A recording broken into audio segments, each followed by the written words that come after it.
All right, welcome everyone. Dr. Anthony Criniti IV here, also known as Dr. Finance. You're on the Dr. Finance Live podcast. We have an incredible guest today, folks. If you want to find out more information about what we're doing here or this episode, go to drfinance.info. But let me introduce our great guest today, Brian Tracy, like literally the pinnacle of the self-help movement. I am so honored to have him here today. So welcome, Brian. I want to welcome you to the show. And how are you today? I'm just terrific. Thank you very much. I made a mistake about 5 weeks ago. I went to a shooting range to brush up on my Glock, a 9mm, and I used a very gentle earplug, and it wasn't enough. So what happened was the sound, an underground shooting range, blam, blew out my hearing. So now I've been trying to get my hearing back, and I've got hearing aids in now. I'm going through the process of all kinds of things. So just piece of advice is that if you're going to learn how to shoot, don't shoot a pistol underground. Is always shoot the pistol, according to my friends, outdoors, so that the reverberation dissipates and doesn't affect your ears. But for me, Did you have your ear pads on? No, I had ear plugs in my ear, but they weren't strong enough. My wife and my daughter and my son were with me, and they all put on the proper hearing aids after I had blown out my ears. So anyway, so I'm sitting here with earplug with hearing aids, and we're getting back on top of it. But it was a valuable lesson late in life, is to find that if you don't shoot it with lots of room around you, it can damage your hearing. That's great advice. I didn't realize that either. So thank you, Brian. Brian, if you want to tell us a little about yourself, maybe in 20, 30 seconds, and then basically the way this podcast works, we're going to get into your story for about 20 minutes, and then I got about 20 questions for you, and then we'll conclude. So that should take us through the duration. Maybe a quick 20, 30 seconds. I know it's really hard to explain one of the top self-help gurus in 20, 30 seconds. But a little quick snapshot, and then we'll dissect your story right after that. Thank you, Brian. Well, if it's 30 seconds, a very simple answer is when I was young and broke and poor and working at laboring jobs, and I finally got into sales, and sales is often the key to getting ahead in life, I began asking the question, why is it that some people are more successful than others? And that became the driving question of my entire life. Every field I ever got into, and I got into more than 22 different fields, I asked the question, why are people more successful than others in this field? And I found the answers. I asked them, I read, I studied, I went to every seminar I could find. I listened to hundreds, thousands of hours of audio programs, as I just kept hungrily, almost like voraciously, looking for the answer in this session or in this career. Why are some people more successful than others? And in the Bible, it says, seek and ye shall find, for all who seek find it. So if you look for the answers, you will find the answers. And then, as we were talking earlier, when you find the answer, write it down, write it down, write it down. Don't just allow the answers to swirl around in your mind like stars in the heavens. Just write it down so that you can refer to it and you can learn from it, you can add to it. And ask successful people. Successful people have a deep down desire to help unsuccessful people be more successful. And so if you ask them, what was the turning point for you? What was the most important decision that you made?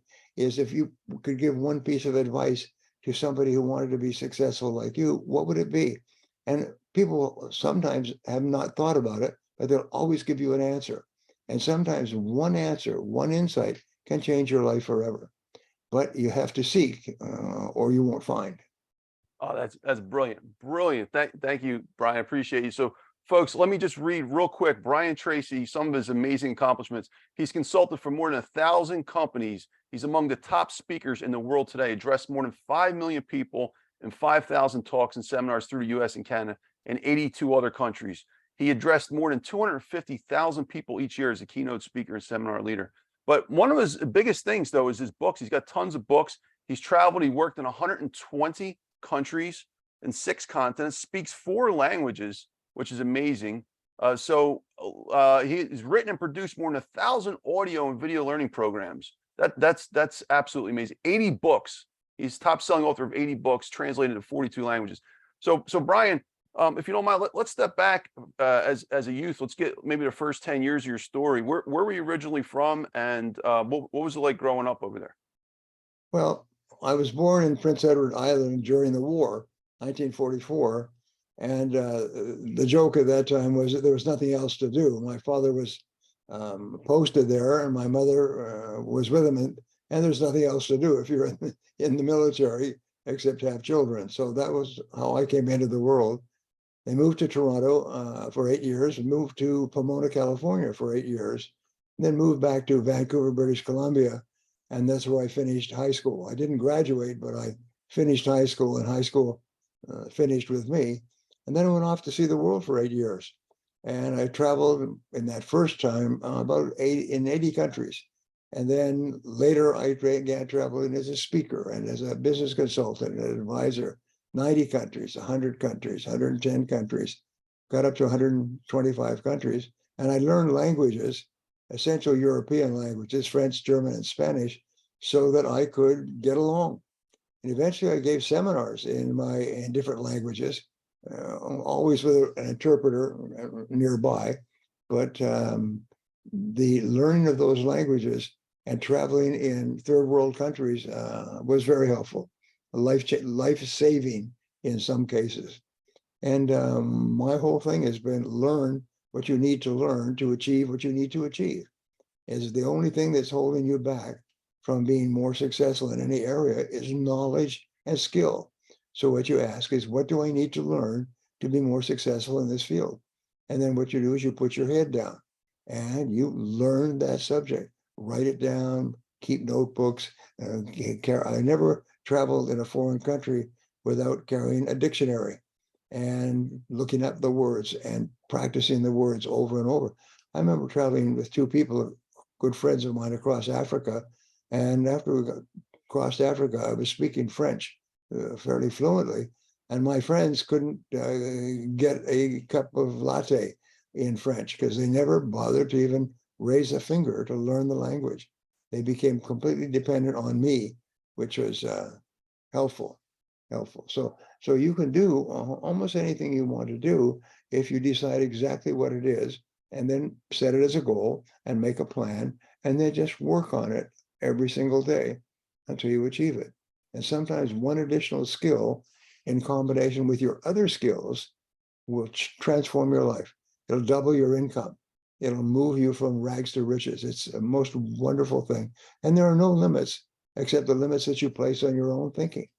If you say, well, I couldn't do that, or that's not possible, or it's too late, or whatever people come up with, it's not true. Because they say that the person who is succeeding is going past the people standing there saying that it's not possible. And they're always passed by people who say, yes, it is.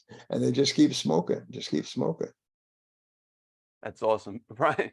So Brian, were you, since you're really one of the leaders in the, if not the leader in the whole idea of success, the success movement, whatever you want to call it, self-development movement, did you start out as success, or did you start out rich, or was it really a big journey for you? My parents had no money. I didn't graduate from high school. I failed out. I passed out in that half of the class that makes the top half possible, as we used to say. And my first job was washing dishes. And after that, I got a job washing floors with a janitorial service. And then I got a job washing cars. I thought washing was going to be in my future. And all I looked for was just basically laboring jobs. I worked on farms. I worked on ranches. I worked in factories and mills. I stacked lumber. I worked as a lumberjack with a chainsaw in the forest. And I worked on a ship as a merchant seaman. I just did working jobs to get from place to place and to eat. Eating is a wonderful motivation when you're young and poor, uneducated, just the idea of eating. And I said, when I started selling, I had no sales training. What they did is they said, here's your cards, here's your brochures, there's the door. So I went out and I knocked on doors, and I didn't know what I was doing. And I used to joke, I said, the finest weight loss program in the world is being sent out to sell something without any sales training. I lost about 16 pounds when I started selling because I started to eat less and less. I'd eat smaller meals and further apart. And so I lost weight. And then finally, I began to ask, why are some salespeople more successful than others? And then I asked a question, and this is one of the great questions. You say, looking at my field now, what one skill would help me the most to earn more money, to be more successful in my field?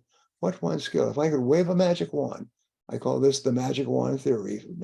Wave a magic wand, what one skill would it be? And my answer, because I wasn't afraid to knock on doors, because I associated knocking on doors with eating. That was a great motivation, but it was closing sales. So I did a full court press on closing sales. I began to study and read and buy books and courses and everything else. And I became, How old was this, Brian? Sorry to interrupt you. how long? How old were you when you started to dive deep into that? About 24, Wow. 25. There's a lot of parts that we won't go into here in my previous experience, but that was the turning point for me. So I just became very knowledgeable about closing sales. No pressure, no games, no gimmicks, no nothing, just helping people to make a buying decision. And then my sales manager said, why don't you teach the other guys what you're doing? So I did. And within a year, I was running a sales force with 94 people in 6 countries. And I was earning 10 times as much as I ever earned in my life before. And it just transformed my life. I went from basically a rooming house where I had a bed and a couple of chairs to my own fully furnished apartment overlooking the river, pocket full of money, traveling on first-class aircraft. It was wonderful. It's amazing what you can do if you earn a lot of money. You can have an absolutely wonderful life, going to good restaurants, going to nightclubs, and so on, and going out with nice-looking girls, which is when you're young and single, it's a real motivator. But basically, you have to become determined to learn the one skill that will help you the most. And once you've mastered that skill, and you'll know when it is, then you ask, now, what one skill will help me the most? And of course, in sales, it was finding qualified prospects and getting appointments with them. And so I worked on that. And then I worked on time management. I wrote a book, which was a summary of 21 great ways to overcome procrastination and get more things done faster. And it's called Eat That Frog. And they named it Eat That Frog because it was one of the chapter titles. That book has become the best-selling book on time management in the history of the world. It sold 3.5 million copies in 55 languages. Wow. Everywhere in the world I go, rooms full of people hold up this book. I just had a meeting with my accountant before I came to speak to you, and he has the book right there next to his desk. And whenever he has a spare moment, he just reads a chapter. And it is literally life transforming because it makes you more productive, more focused, more capable of getting better results and getting them faster. So Brian, just to pause on the story. So this is incredible stuff. I didn't realize that about the Eat the Frog. And I apologize, Brian. I got to give you a heads up. I'm new to the self-development space. I hate to make that confession, but 2.5 years ago was really when I started interviewing these folks that I started really opening my eyes to it. Other than that, I only knew Think and Grow Rich. So Eat That Frog was an incredible book. I did hear about that book.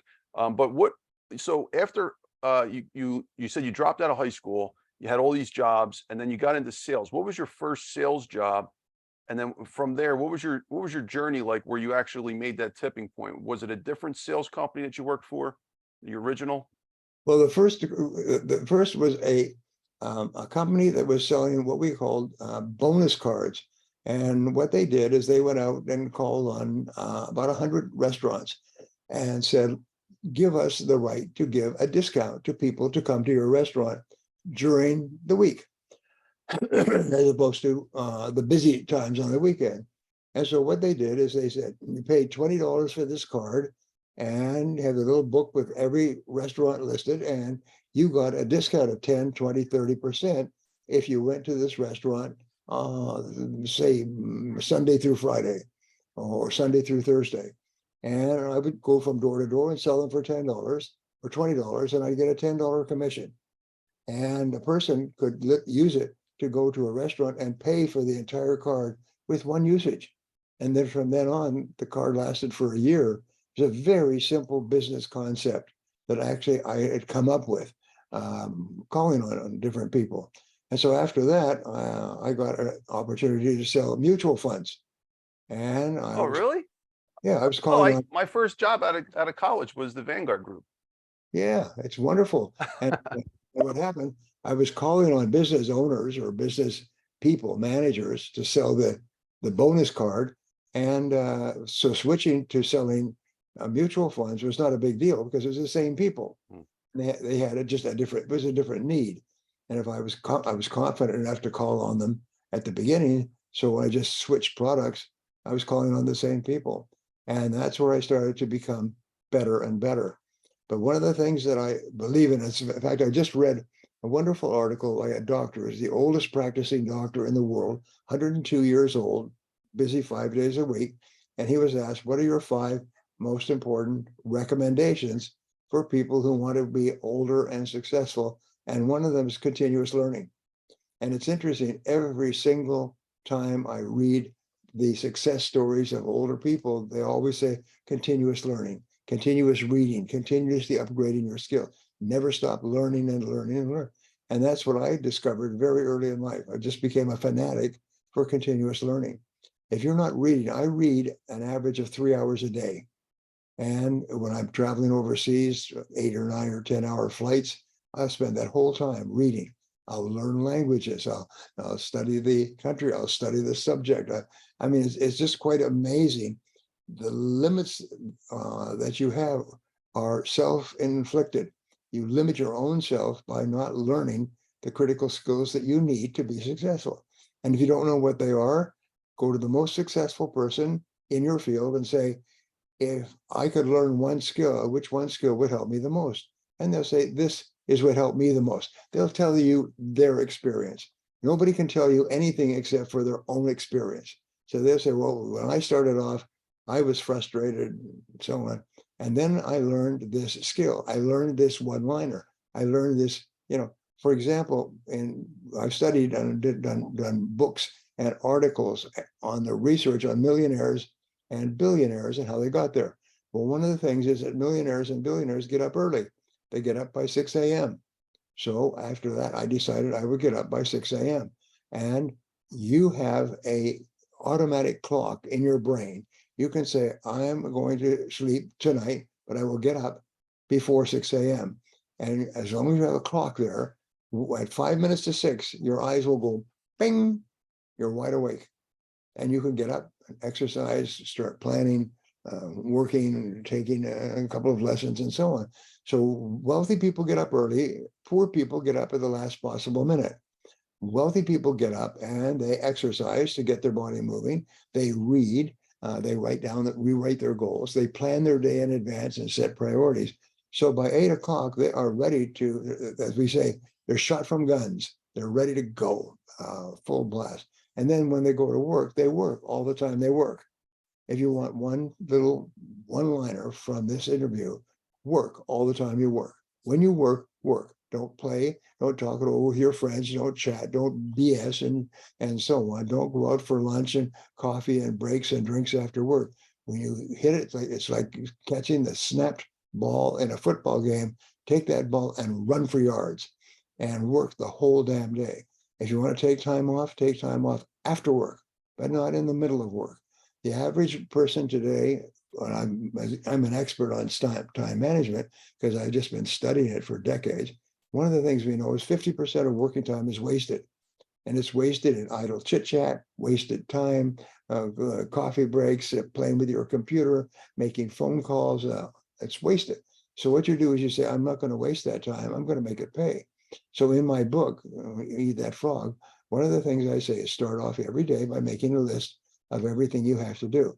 Best is to make the list the night before you go to sleep, because then you won't be tossing and turning, trying not to remember to forget, and so on. And then the next morning, say, what is the one task? If I could only complete one task before I was called out of town for a month, what would that one task be? And that'll pop out at you, put a circle around it.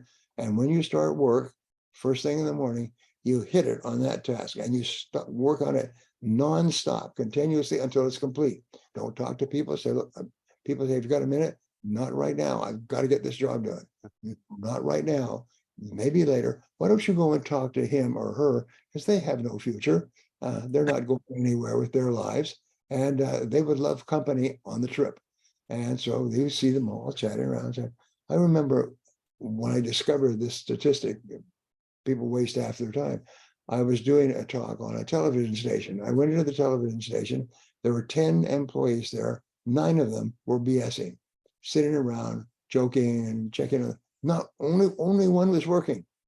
And I thought, that's amazing. You read the statistic, and there you see, out of 10 employees, only one's working. The other 9 are just making it up as they go along. So what I teach people is pick your most important task, start on it first thing, and stay at it 100% until it's complete. Now, every time you complete a task, your brain releases a series of endorphins, endocrines, dopamine, a series of positive drugs. One of the great psychologists of the last century called this positive addiction, is that people who are addicted to negative things, is whether it's alcohol or drugs or something else. But there's a positive addiction. A positive addiction is task completion. A positive addiction is task completion. When you complete an important task, it gives you a rush. It makes you feel happy. It energizes you and it motivates you, like somebody pushing you from behind, and motivates you into the next task. And as long as you keep doing tasks that are valuable and important, you keep getting this rush. And so soon you develop a positive addiction. You become addicted to starting and completing important tasks. When that happens to you, and it'll happen within 21 days of doing it every single day, when that happens to you, your future is virtually guaranteed. You're going to have a fabulous life, because you can hardly wait to get started with your most important task. Then you can hardly wait to become more efficient and more effective and learn more skills, so that you can do your most important tasks faster and better and sooner and earlier and everything else. So those are some of the things which I teach, which are life-changing. Life-changing. Thank you, Brian. Appreciate you. So, Brian, this is brilliant, brilliant stuff. Just to wrap up your story, though, so I just want to know, like, what was the part where you actually started speaking? So on this series, I've interviewed some of the greatest in the self-help development. Our mutual friend, Jim Cathcart, what an episode that was. He really went deep and told the history of the movement, and Dr. Dennis Waitley. Putting them together, I'd love to hear your side of the story. I'm sure it's very similar, but what was that? What was the part where you really locked on to the speaking aspect? I believe Jim Cathcart told me a story. I think he met you. Well, he met Les Brown in the subway. There was another story he had with you where he was the president of the National Speakers Association, and he had 2 stories, and you were the second one. He goes, a young Brian Tracy came up to me and said, "I'm going to be great," or whatever.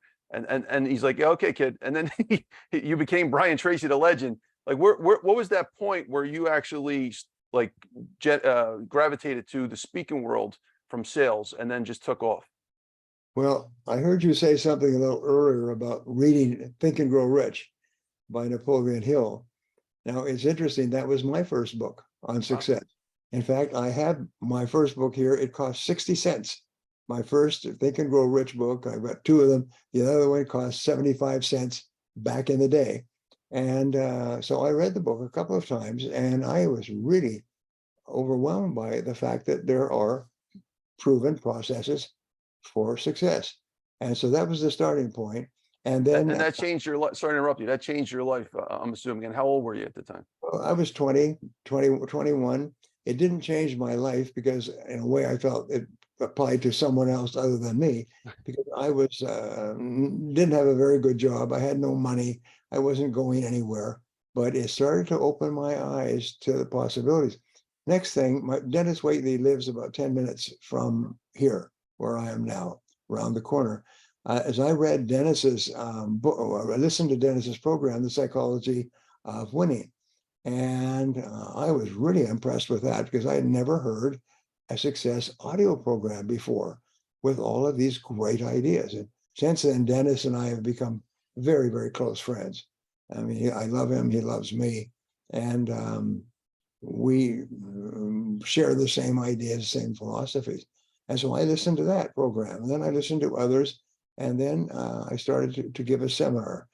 Somebody came up to me and said, if you could give a seminar, I could sell it. And I thought, well, I've been to seminars that have several hundred people and they pay $500 a person. I thought, wow, if I could give a seminar and get several hundred people at $500 and take 10% off for expenses, that's how business smart I was. So I did. And the person turned out to be a fraud, and I lost all my money. And I had to go out and knock on doors selling people to come to my seminar. Eventually, I had to offer them to come to my seminar for free. And if they did like it, it was a 2-day seminar. If they did like it, they could recommend it to other people in their company. So that's how I started my business. I said in the first year and a half, I paid $110 per person for them to sit in front of me while I gave my seminar. Wait, And you paid $110 for them to sit in front of you. that's how much it cost in promotional costs and everything else. And I went broke. I said when I began speaking, I learned how to sell again. I sold my house, I sold my car, I sold my clothes, I moved into a rented house, and basically I had to park my car around the corner so that it wouldn't be picked up by the repo man. So it was interesting. That's why I said earlier that you could learn to succeed by failing, and by examining your failures and what could you do more of, what could you do better, what could you do differently. And so I began to sell. My first seminar, which I promoted for 2 months, had 7 people in it, and 6 were members of my family. Only one person paid. I paid for the hotel, I paid for everything else. The second seminar had 12, the third seminar had 15, the fourth seminar had 22. Within 3 years, I had 400 and 500 fully paid people in my seminars, and the whole thing turned around. So then I recorded it live for the whole seminar, and my wife said, you should send this to Nightingale Conant because they're the giant. And I said, no, they would not be interested in me. I'm a nobody from nowhere, which is how we often start off. They said, no, just send it to them. So I called them up. I said, look, I've got this audio program. I recorded the 2-day seminar. I've got this audio program and we sell it and people really like it. Would you be interested? They said, oh, sure, send it down to us and we'll take a look at it. I had no idea that they were in an evolutionary space at that time. They were just starting to grow. They promoted Dennis Waitley, and then they promoted Earl Nightingale. And so I sent it to them, and I called them up the next week, and they said, yeah, the owner of the company, Lloyd Conant, he was going home on Friday afternoon, and he said, "You got anything new in the mail?" He said, "Yeah, well, this program just came in from this guy in Canada." He said, "Well, I'll listen to it on the way home." He came in Monday morning, and he said, "We're going to produce this. This is unusual. It's a unique in terms of success." So they produced it. It became the best-selling audio program on success in the world in multiple languages. And so they said, "What else you got?" So I produced a program called The Psychology of Selling. And it was all my years of experience in selling. That became the best-selling sales program in the world. And they said more people, 5 years later, they did a follow-up study. More people, salespeople, became millionaires after listening to The Psychology of Selling than any other influence in America or worldwide at that time. So then they said, "What else have you got? How about The Psychology of Success?" And then I went on the time management, how to master your time, and program after program after program. And pretty soon I was producing 2, 3, 4 programs a year with Nightingale Conant, and Nightingale Conant and I became very good friends. we sold thousands and thousands and thousands. And then promoters came to me and said, "Look, you've got these programs. We should just sell them at the back of the room, and you speak and sell the programs from the stage." And I said, "Okay," and I did. And we sold enormous numbers of programs. My promoters became millionaires because they were making $200,000-300,000 per seminar. And I would speak and I would give really great seminars. And I'd say, now here's the audio programs. And for a long time, people were very reluctant to purchase them. So I said, I did a presentation. I said, no, I have a special offer for you today only. They're all free. And the audience would go, boom, and then they cheer, they say, yay. And I said, no, this is a special form of free that I need to explain to you before we take a break. And then they go, oh, it was just standard. I said, I'm going to guarantee these programs. You can take it. I used to guarantee them for a month. Then I guaranteed them for 2 months. Then I guaranteed them for a year. And then I gave them a lifelong guarantee. I would say, take these programs, buy them, listen to them, look at them. If they don't more than pay for themselves and turn out to be free, then there's no charge. You can send them back with your money back, no questions asked. You don't have to write a letter. You don't have to do anything. It's 100% unconditional guarantee of satisfaction. And they said, well, that sounds pretty good. So they got up literally like the Mongols storming a city. They go back to the audio tables and buy them by the hundreds, by the thousands. And we maintain that guarantee. And we got 1 in 400 came back to us. 1 in 400 audio programs came back because of lack of satisfaction. And so we just began selling and selling. We'd have to go to a seminar with a truckload of audio programs because I kept producing programs on leadership and management and all kinds of hot subjects. And people would just buy them because they were, quote, free. And they knew that if they didn't like them, they could send them back, but they got so much value out of them. And this is really important if you're in sales, is you should be able to guarantee your product. You should say, look, if you're not happy with this, you got 100% guarantee. I used to do a little bit of a sort of a riff. I would say, if you're not satisfied, you should not have to pay for these programs. In fact, I insist that you send them back to me so I can give you your money back. And so I'll give it to you so fast your hand will burn and it'll need bandages because you get your money back. So it was just a wonderful life. And so I began being booked to sell, to speak and speak and speak, and eventually all over the world to thousands and tens of thousands and hundreds of thousands. My biggest audience was about 34,000. 34? 34. Wow. And then we had this COVID, and the entire speaking industry was shut down. And nobody could go, nobody could speak, nobody could get together in a meeting facility. And so I said, well, and I was just 75 at that time. I said, well, I'll retire.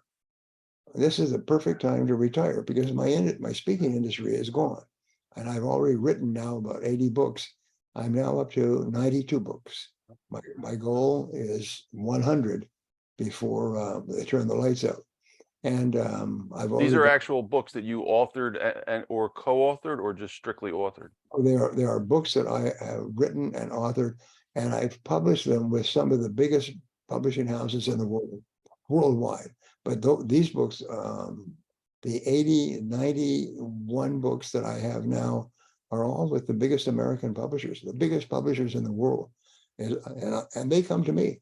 They say, please, would you write us a book? And I said, well, I'm really busy, would you write us 2 books? The biggest publisher in the world is Penguin Random House. Penguin Random House came to me and said, we want 4 books from you.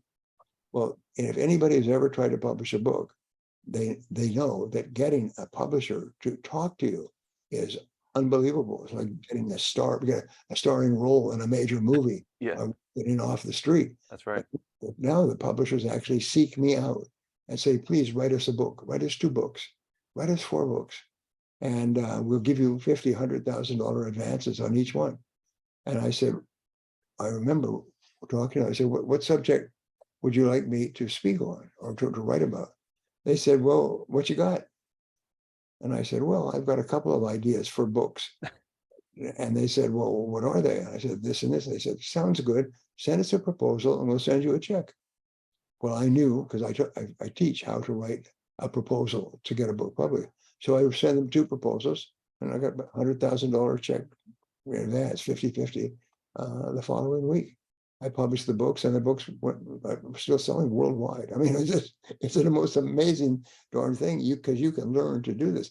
Now, when I publish a book, if I say I'm thinking of writing a book, I've got 3 or 4 of the biggest publishers in the world. They'll say, "We'll take it. We'll take it. We'll take it." Most amazing. Anyway, so I'm no great genius. I just keep reading and studying on the subject. You have to know about 10 words for every word that you write as a script. You have to know 10 words. You can't just write or know 1 word and write. You got to know 10 words. Some people say you need to know 50 words in order to write a good book. The person has to read, and Steinbeck said this, person reads the book and the person has to say, this is a true thing. This is a true thing. This person knows what they're talking about. And all they're sharing with us is the top, the most important points. But this person obviously knows vastly more than is in the book, rather than this person's shooting their wad on this book. They don't know any more than is there. And what they do know is pretty shallow. By the way, one of the biggest publishers in the world came to me a couple of months ago and said, we're doing a re-release of Think and Grow Rich, and we would ask you if you would be able to write an introduction for us. We'd like an introduction from one of the top success authors, and we thought about you. And I said, what does that involve? And they explained to me the amount of money that it involved, which got my attention. And so I wrote a beautiful introduction to this new book, which is being published in the next couple of months. Brian, just to interject real quick, I apologize. One particular part I was missing on the story was that, so you were selling mutual funds, right? And you were getting really successful. You came from living on a bed to broken bed basically, to 10 times more in 1 year. And then you started selling, and you sold mutual funds.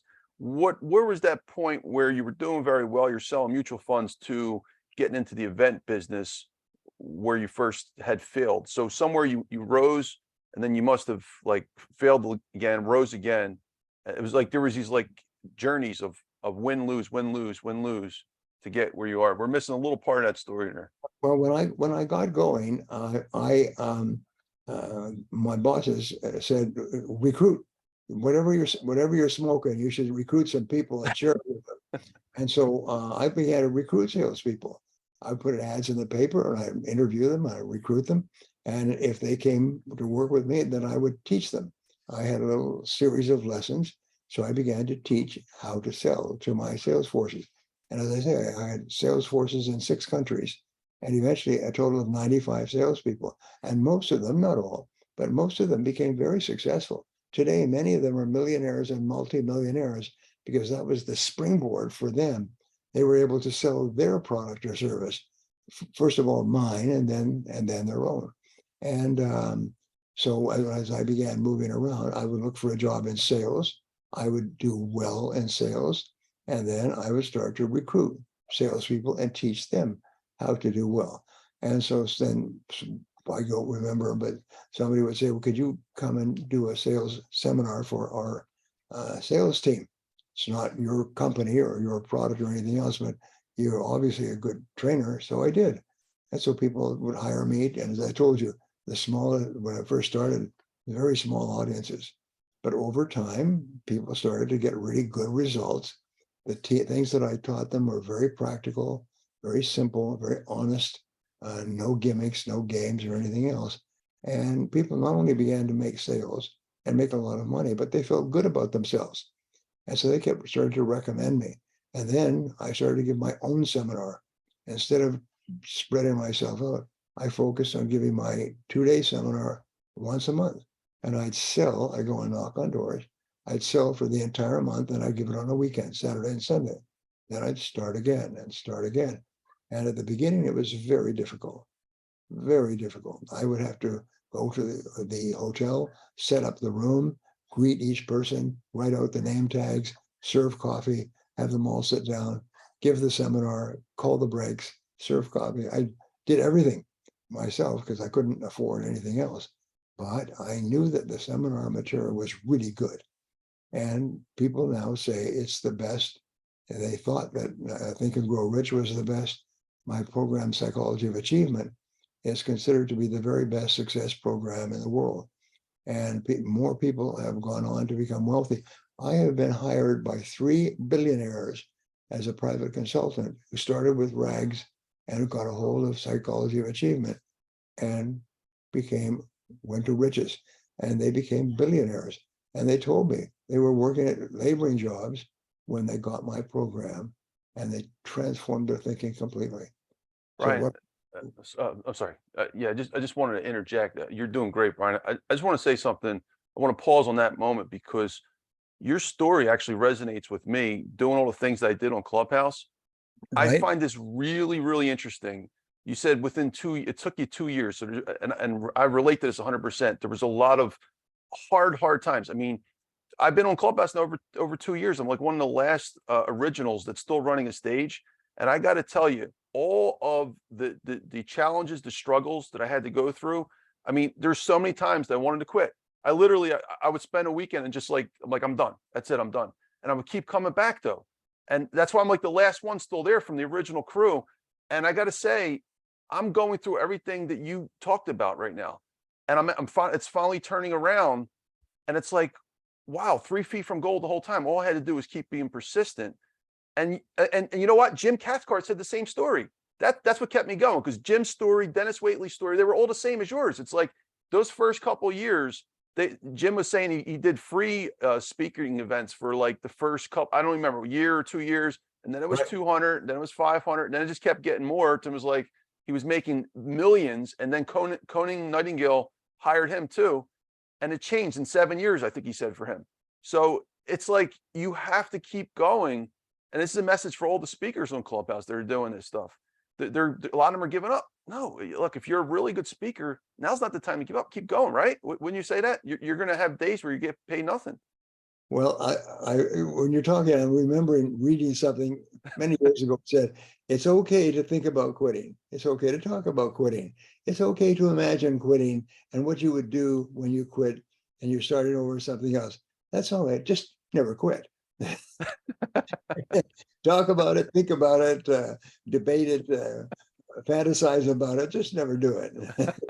I love And it. that was very helpful to me.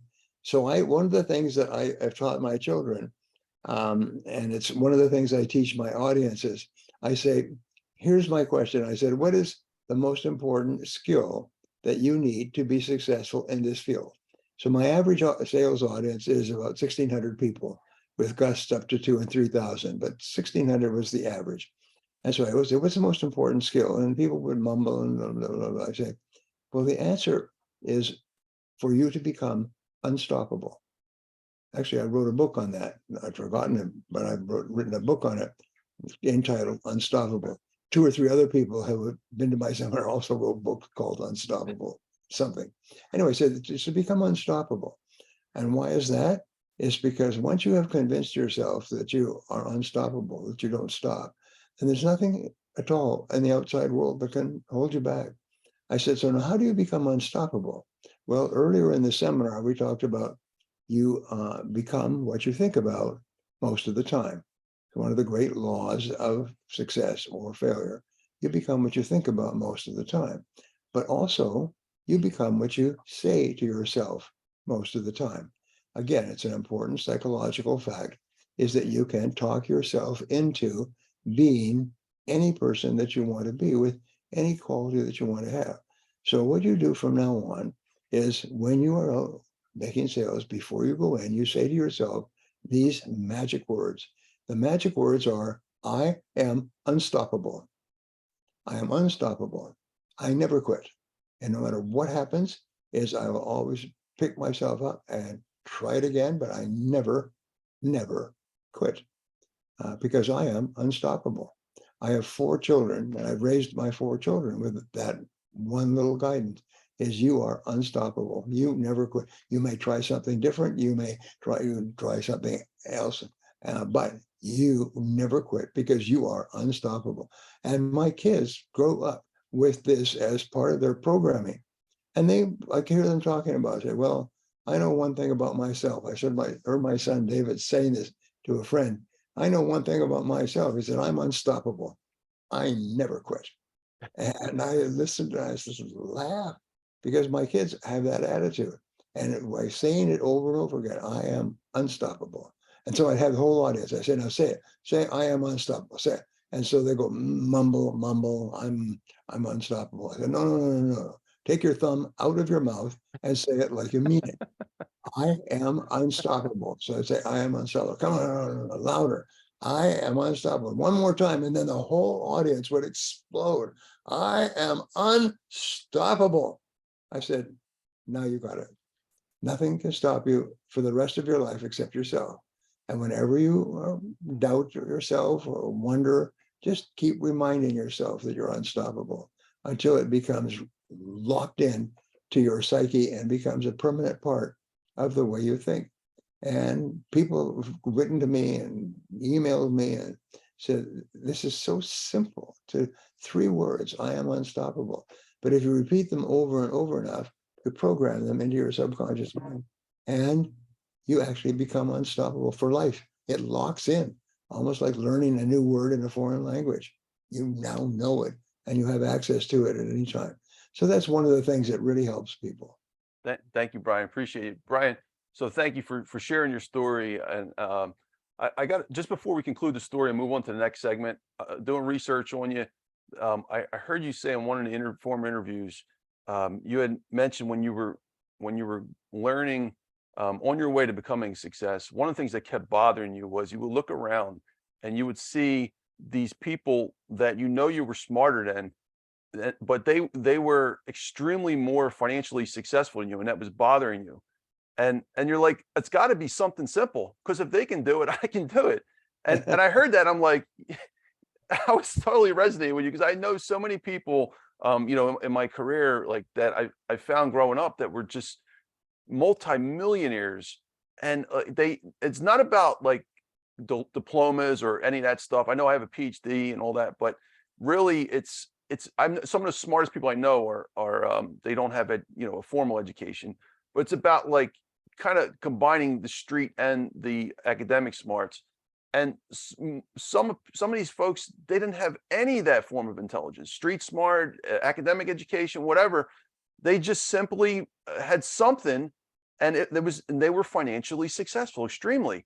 And that was irritating me too. And I resonated when you said it. I'm like, so what was it? What is it? What is making them successful? And it was just, and then you went on and we're going to talk about what makes a success in a little bit, but I just wanted to add that for a second. I thought that was really, really cool. So first question I have for you, Brian, is let's, so about 20 questions, figure about a minute each. And most of them are questions, but some are just topic overviews. We've covered a great story so far, but first is about your books.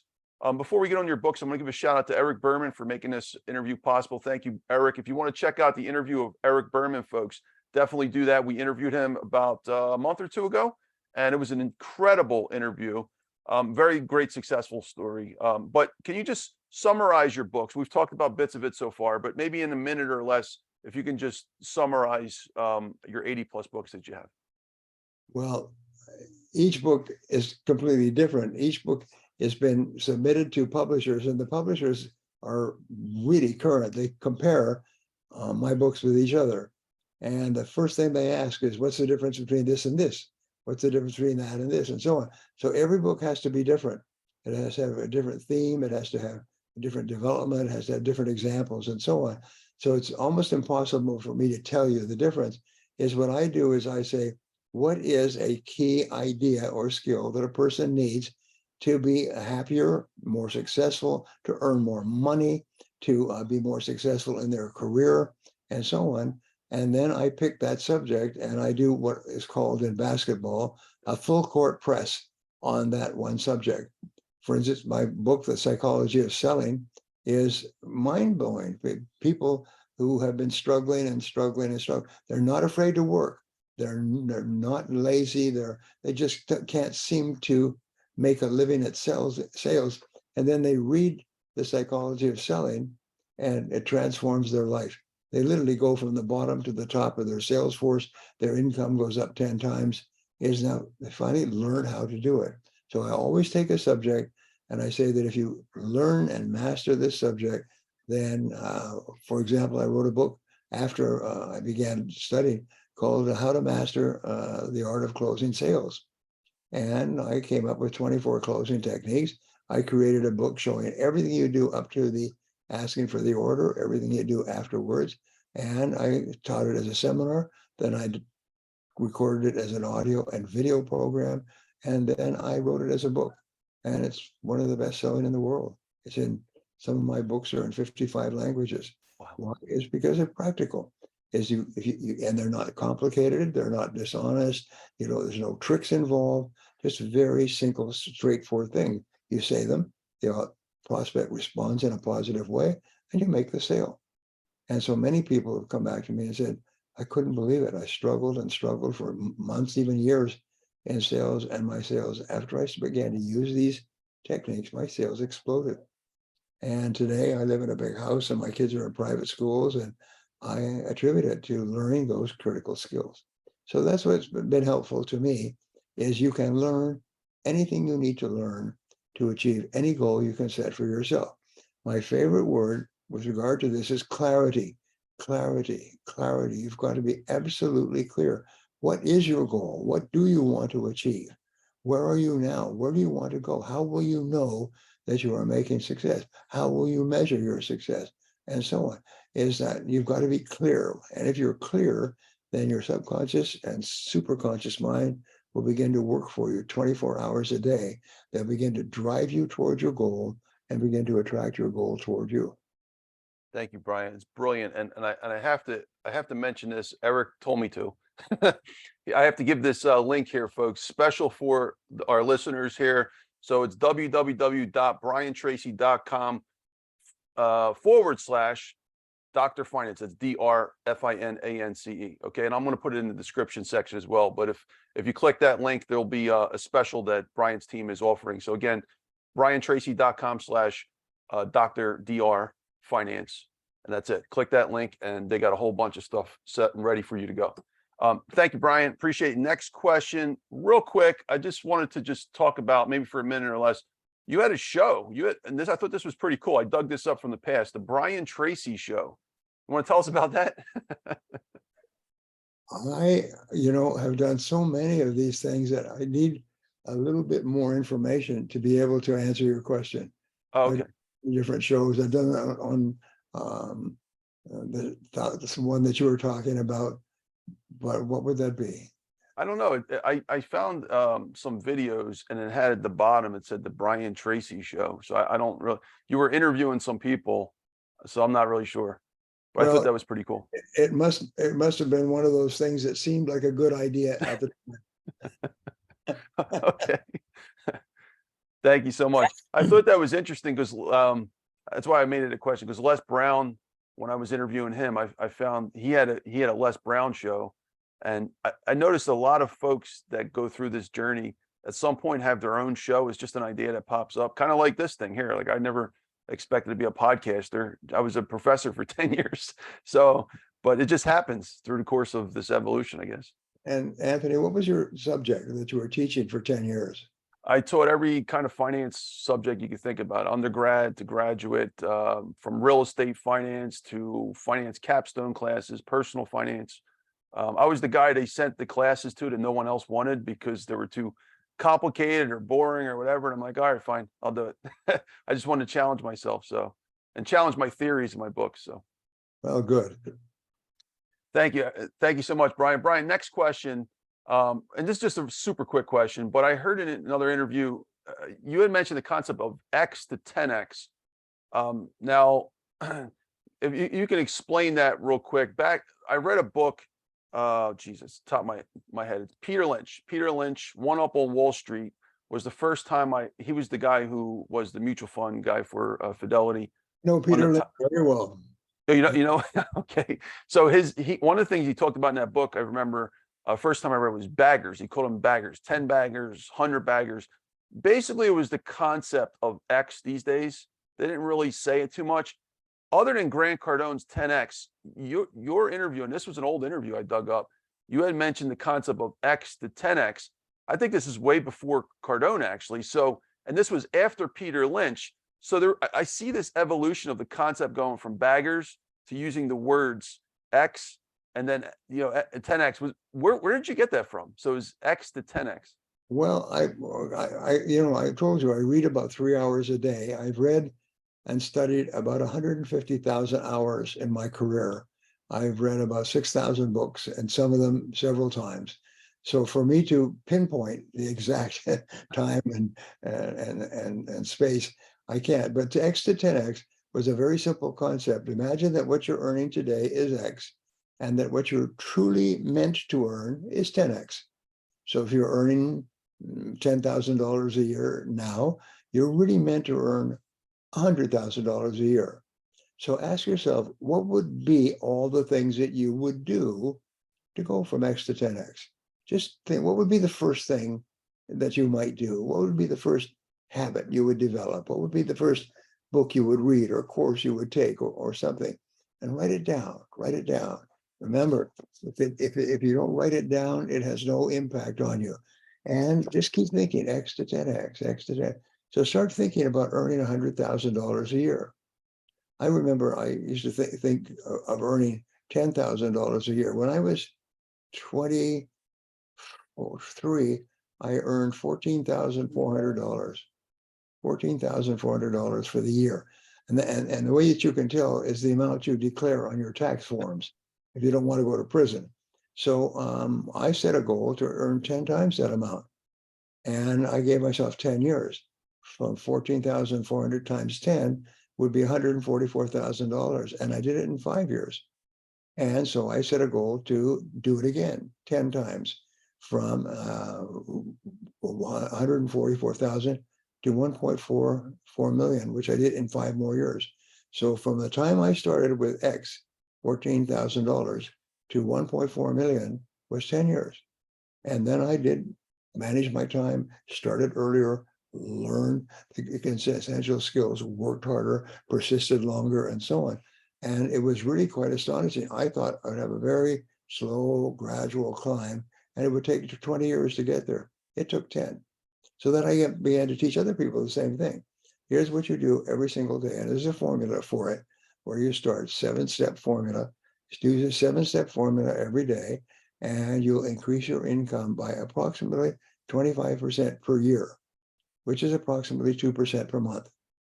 2% per month with compounding is 25% per year. 25% per year, you will double your income in 3 years because of compounding. And then you keep doing it, 25% a year, 2% a week, you will double your income again. And in 10 years, you will be worth $1 million. And it's astonishing to people. They increase their income 10 times simply by following this little formula. Thank you, Brian. Appreciate you. Brian, you're doing great. Next question I have for you, I'm going to have to refer to my second book. So my first book I wrote for my finance students over 10 years ago.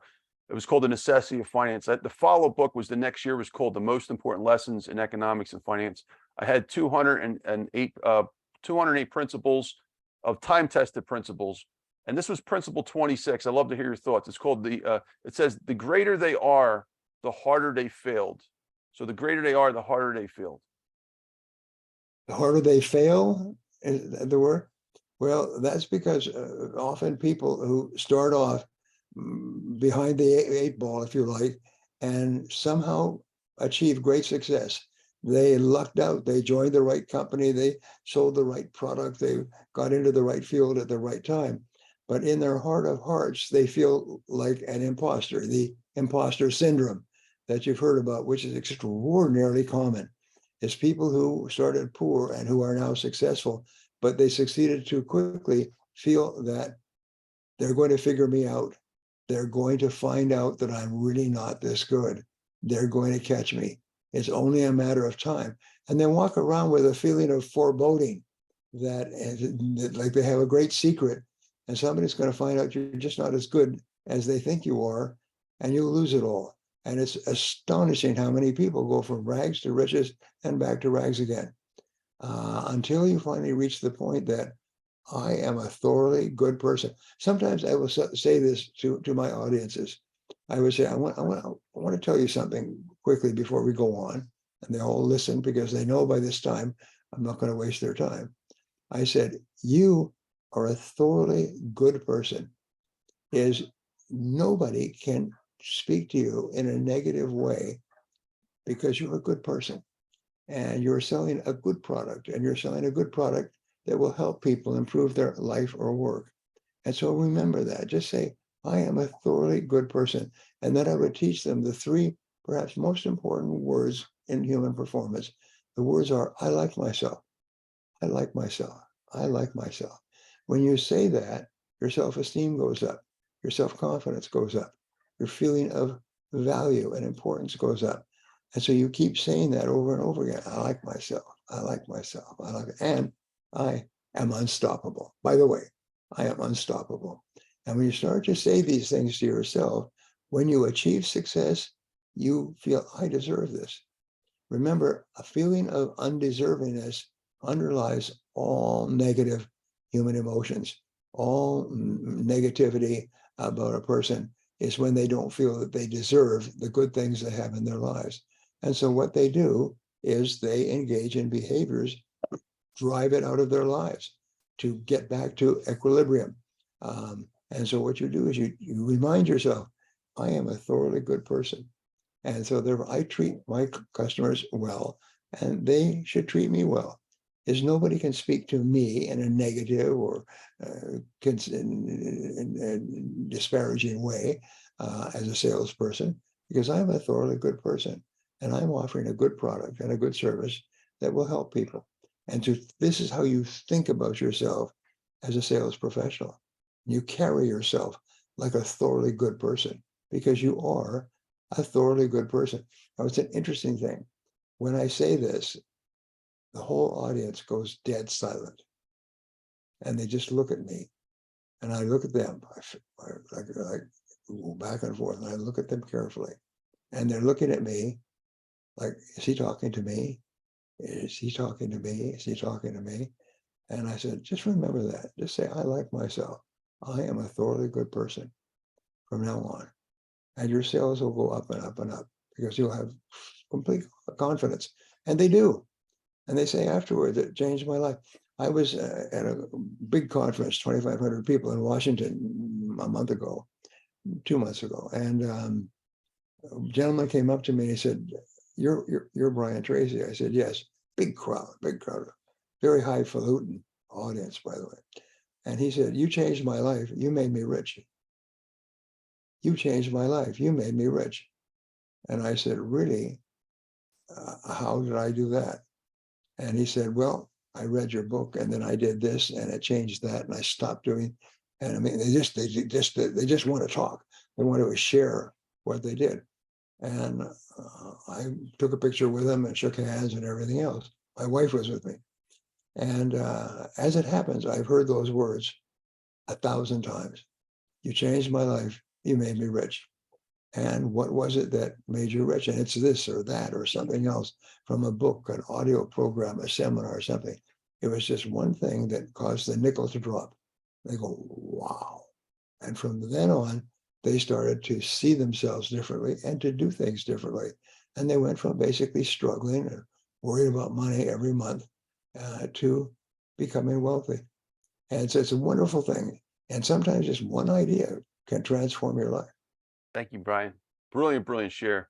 Brian, a quick question on an experience that I've had. I heard this in a Tony Robbins interview a long time ago, and I started hearing this through interviews that I've listened to over the years.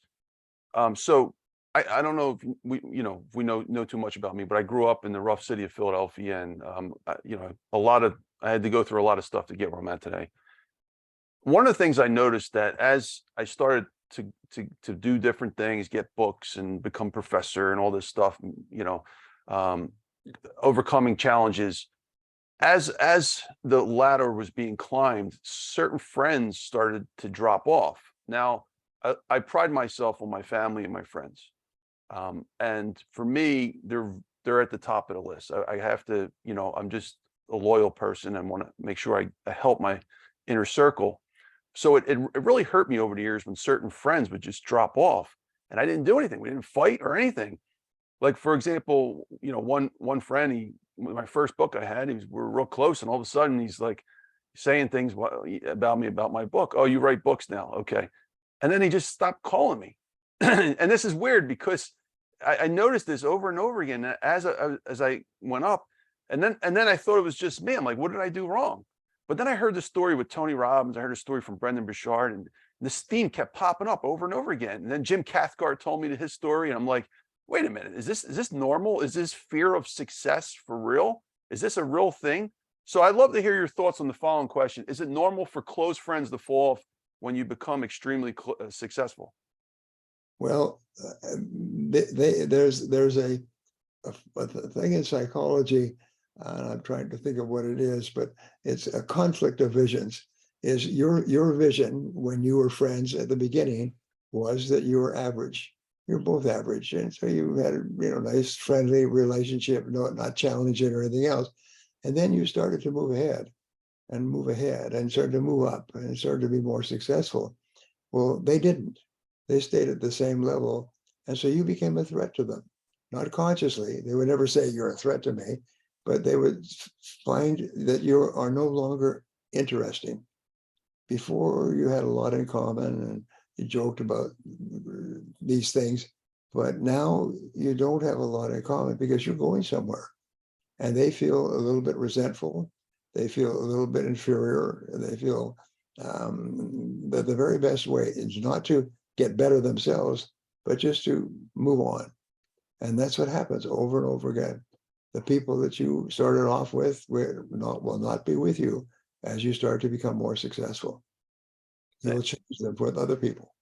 Thank you, Brian. I appreciate you taking this question out from me today. It's one of the things that I'm actually struggling with as we at the moment, because to me that it bothers me because I try to be the best friend I can, the best father, best parent, the best family member, brother, sister, all those things, every aspect, especially to friends.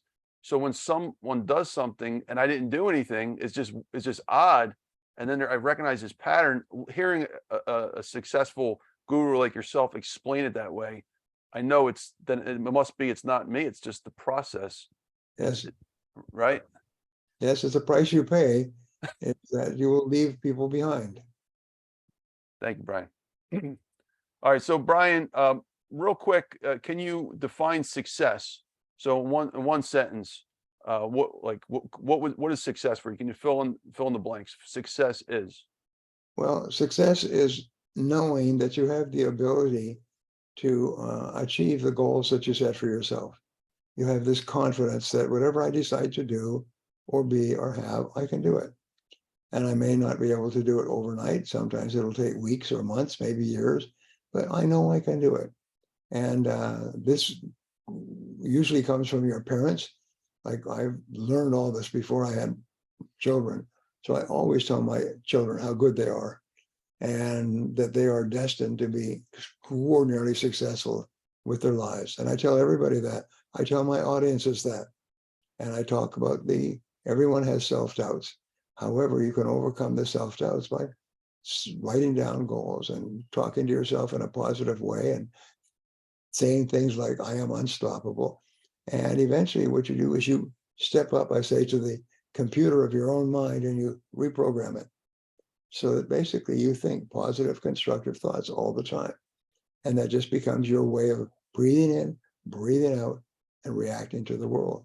And then what happens, because of the law of attraction, is you start to attract into your life other people who think and feel the same way.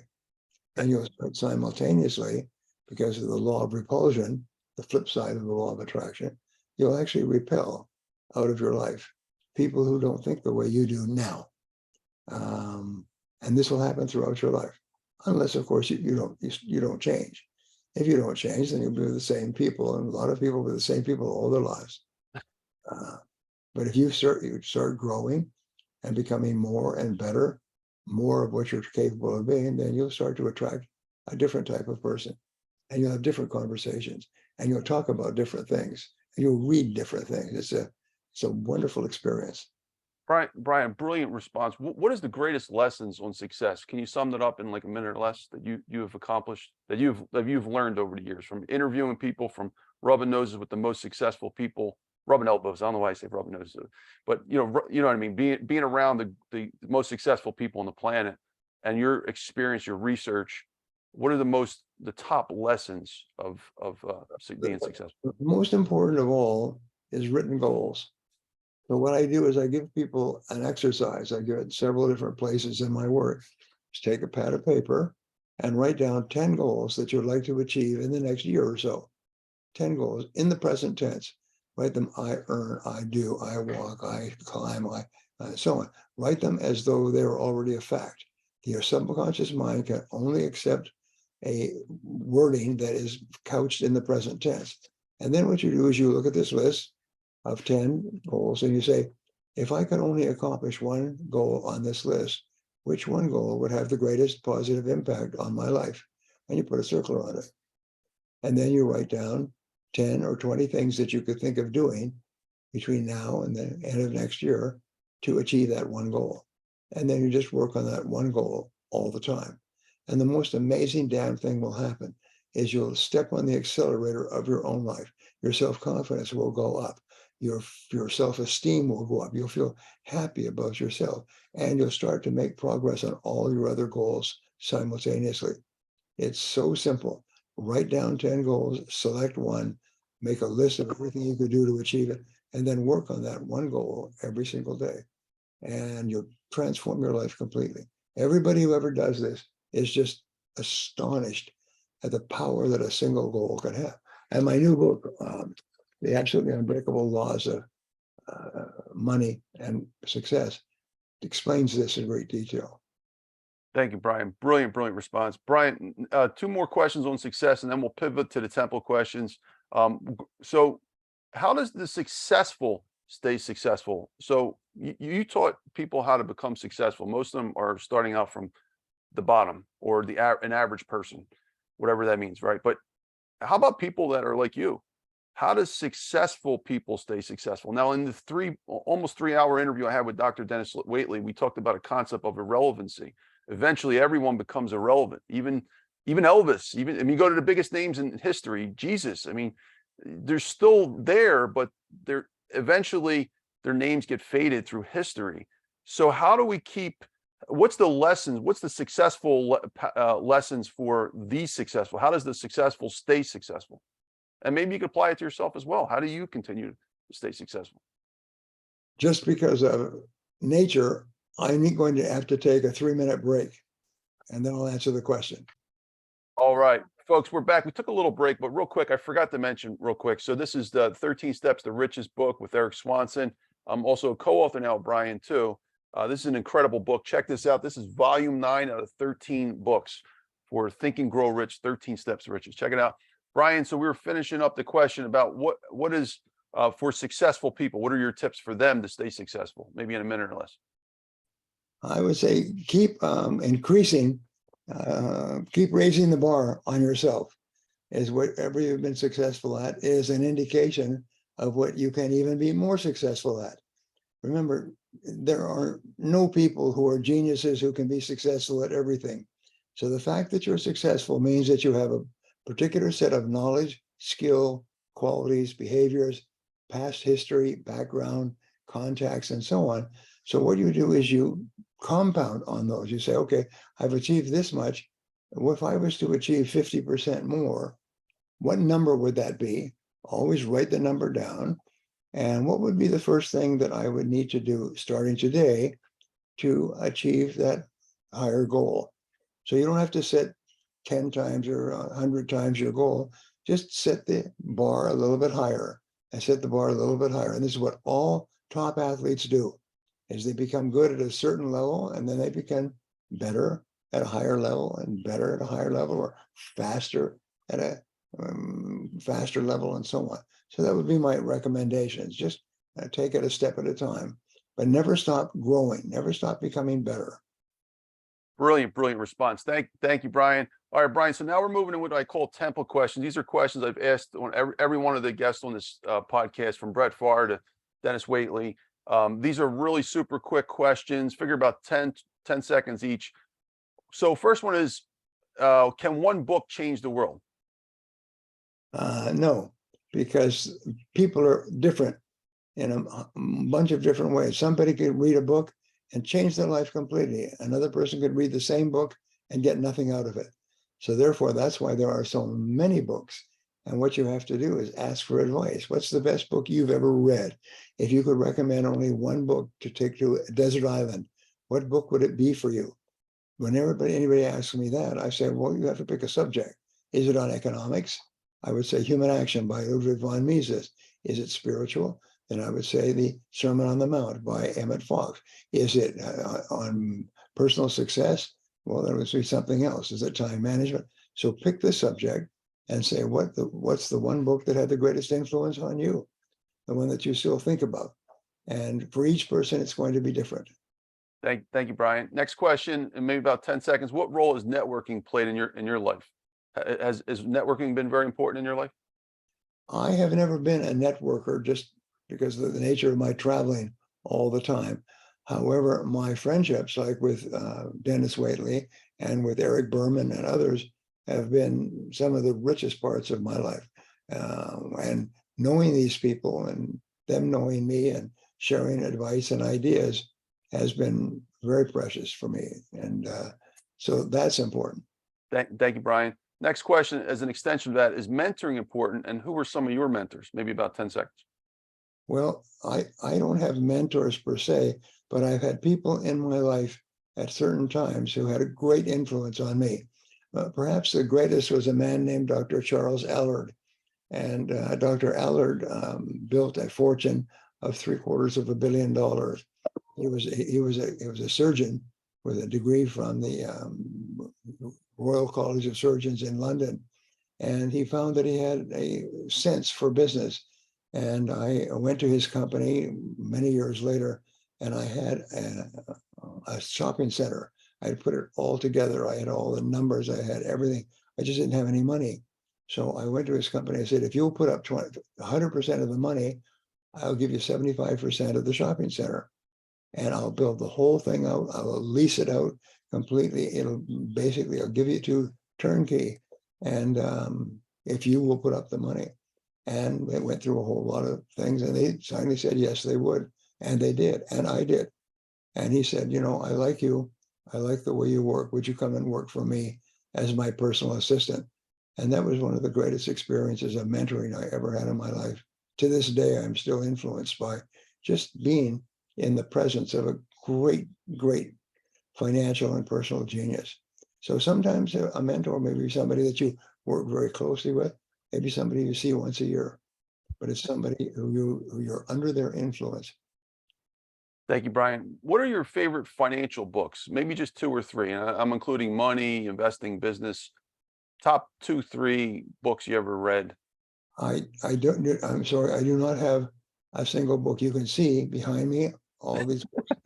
There's always every bookshelf is double booked. There's 2 layers, and my house is full of books, upstairs, downstairs.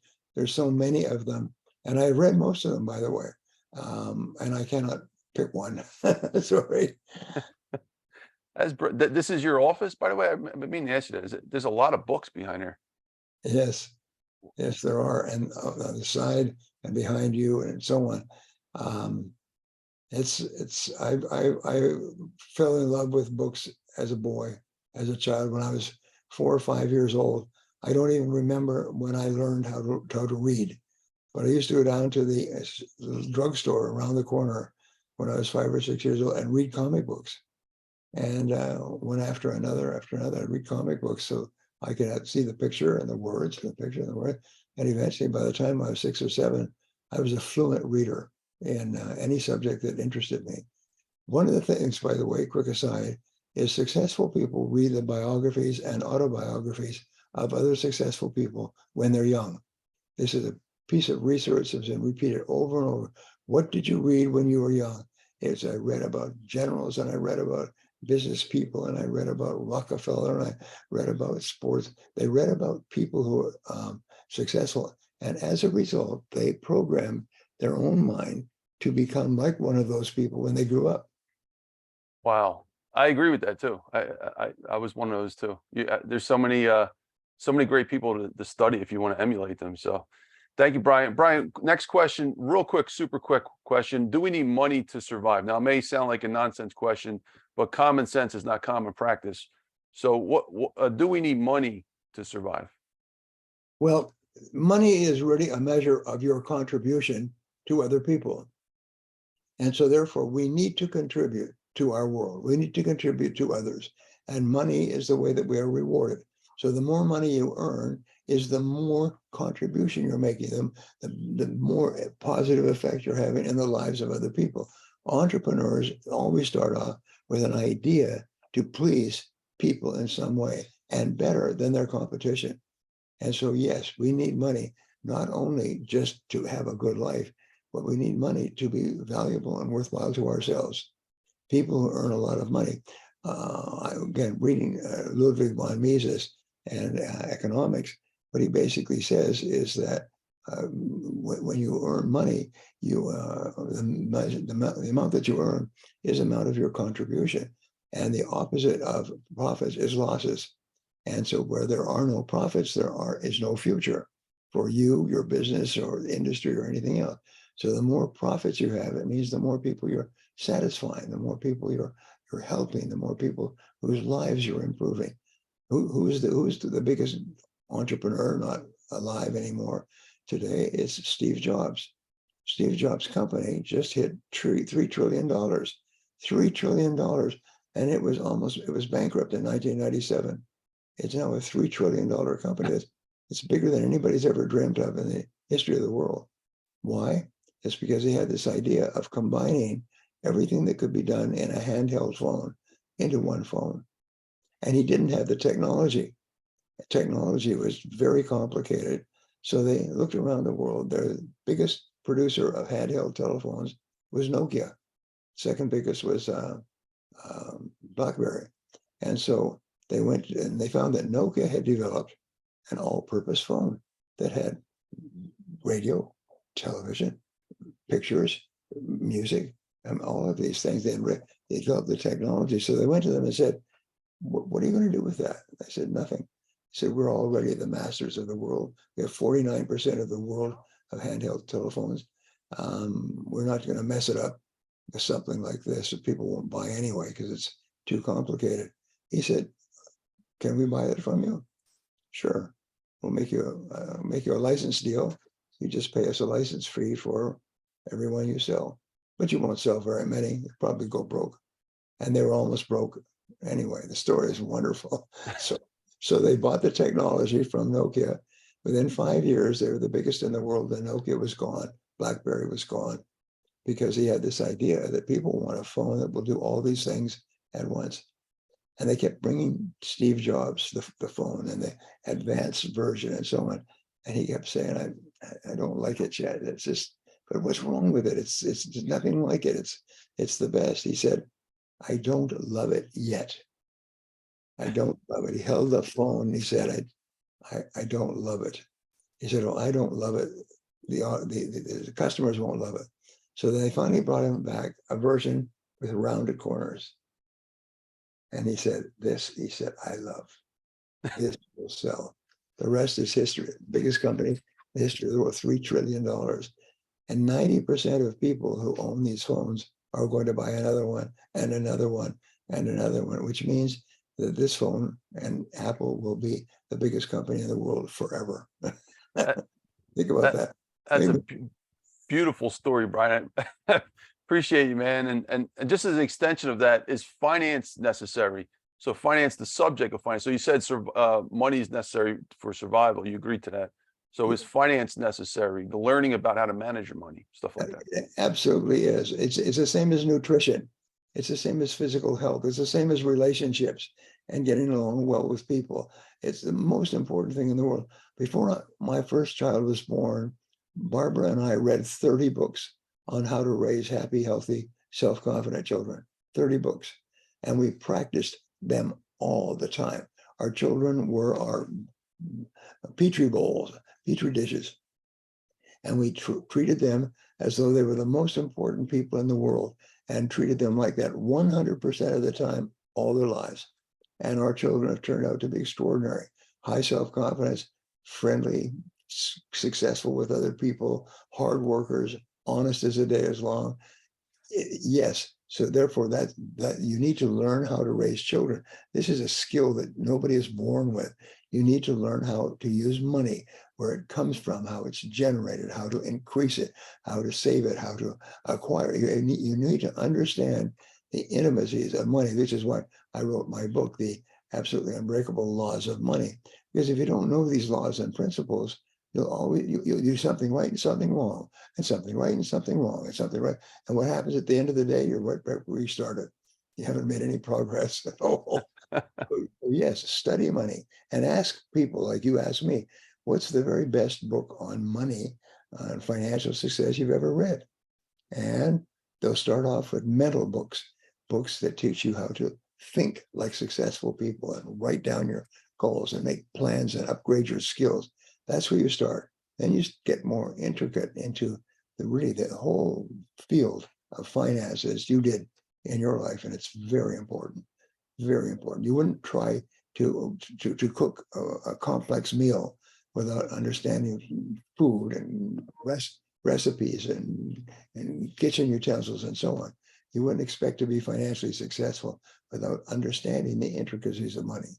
So what you're doing and teaching is really, really important. Yeah, it's my passion and obsession too.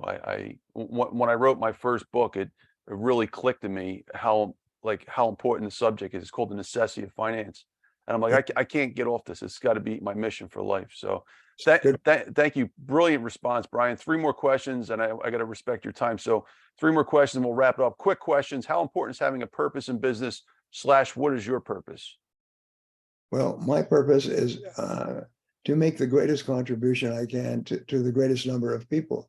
But I just love to learn and grow. In fact, it would be of interest to you, but I just purchased about 4 or 5 books on economics, and I'm reading them again, the book I've read in the past, and I love economics. Well, I already know, sorry to interrupt you. I already know you're an avid reader of economics. I know you're humble about it, but you mentioned the name that only a person like me would really get, von Mises. I mean, you're reading von Mises. You must have really dissected a lot of intelligent writers and readers.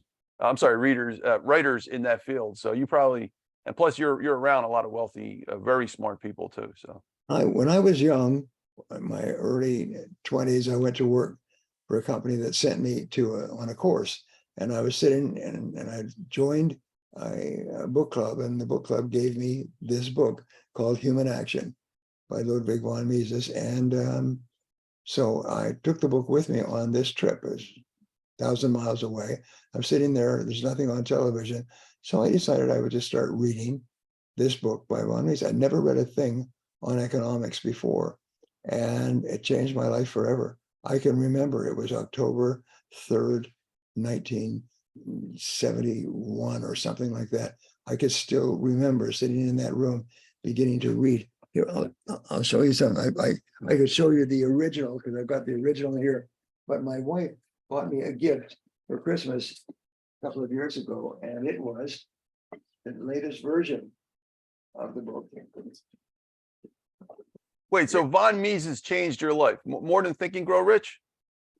No, Think and Grow Rich was also, in terms of motivational ideas, was wonderful. But but von Mises, this book, Human Action, see, there's got 1,000 pages. And I read this book, and I was never the same again. It explained economics in a way that was irrefutable. And everyone who has ever started with von Mises and read von Mises has had the same experience. They're just never the same again, because you finally understand that where the opposite of profits is losses. So if companies are not earning profits, they're earning losses. Where there are profits, there are opportunities and hope and possibilities for everybody involved. Where there's no profits, there's nothing. So we have, unfortunately, in America today, we have an enormous number of people in government who think that profits are somehow stolen from the working people. No, where there's no profits, there's no working people. Anyway, I just love this, and I've got 3 copies of it, and I decided I'm going to read it again because it's just such a beautiful, beautiful book. It's so clear. Anyway, That's a classic. Yeah, you and me, Brian, we could talk offline one of these days. I love to come visit and just chat about economic books and finance books. I consider myself a financialist, though. I created the term in my first book. It's called The Science of Finance. It's called The Financialist. See, they always had their scientists in economics. They called them economists. So my first book, I created a term. We need our own scientists. It's called The Financialist. But I love economics. I mean, they're tied at the hip, so. Well, thank you, Brian. 2 quick questions left. And what would you like to accomplish in the next 10 years or so? And why? Maybe 10 seconds or so. Well, I'm going to write 8 more books. So I've written 100 or maybe 101. Wow. And my goal is to take really great care of my physical health. So I'm brimming with energy, thin, trim, handsome, desirable to all women. Sounds like a Frank Sinatra song. Especially my wife. And so I'm very optimistic. That's probably my preeminent characteristics. I'm very positive about everything. Thank you, Brian. Last question. What would you like to be your legacy to this world? Can you fill out this sentence for me? My legacy is. Can you finish the rest of that? Is I had a positive impact on the lives of millions of people who ever after were able to accomplish things that they had never dreamed possible in the absence of my influence. That is beautiful. Thank you, Brian. Brian, I want to conclude and say thank you so much. I'm honored to have you here today. I mean, I can't even express it in words. You're a legend. So I want to just leave some time for you. Any thoughts before we wrap it up? Anything else you want to say? If you want to talk about your books or whatever you want. So the floor is yours, Brian. Why don't you send me one of your books that you would recommend so that I can read it and share ideas from it with other people? I'd love to. I'd send all 3 of them, and I think you're gonna definitely love it. But this interview's for you. Send me one, and we'll go from there. All right, sounds great. And Brian, where can they get more information about you? This is my website, briantracy.com. Okay, and folks, don't forget to follow Brian on social media as well. Brian, if you can wait for me in the green room, I want to escort you out and say thank you offline. So thank you, folks. This is Dr. Anthony Criniti IV here, also known as Dr. Finance. You've been watching the Dr. Finance Live podcast. If you want more information, go to drfinance.info. We're also going to put this on YouTube and blast out to 20+ major podcast directories. We're going to share it all over social media. I got over 1 million followers, so sprinkled across different social media platforms. We're going to reshare it. I want the word to get out because Brian Tracy is a legend, folks, and he can really. You heard his story. He's changed so many people's lives with his books. If you read his books, it's going to have some kind of impact on you, and I'm betting it would be positive. With that said, if you want to learn about finance, folks, here's my 3 books: The Necessity of Finance. I wrote it for my finance students about 10 years ago. My second book, the year after, The Most Important Lessons in Economics and Finance. But more importantly, here's all my conclusions, folks. In 2016, I put a 500-page book together called The Survival of the Richest. Brian, you will love this. I tied in all the arguments of survivalism, finance, economics, and biology. Finance, I see it as an extension of survival. So it's a really, really cool argument. But folks, don't forget to follow, like, subscribe, and comment. And we're going to see you on the next episode. Thanks again, everyone.